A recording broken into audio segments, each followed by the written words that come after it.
আসসালামু আলাইকুম ওয়া রাহমাতুল্লাহি ওয়া বারাকাতুহু। ওয়া আলাইকুম আসসালাম ওয়া রাহমাতুল্লাহি ওয়া বারাকাতুহু। কেমন আছো দাদু?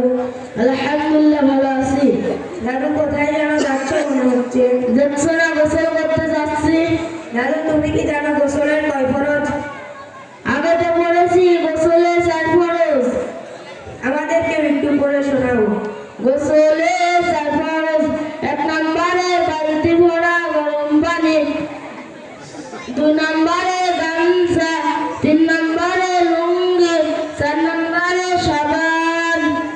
দাদু তোমার গোসলের ফরজ তো হয় নাই, আমার থেকে শোনো আমি বলি। কোরআন ও হাদিসের আলোতে লেখা আছে গোসলের ফরজ 3টি।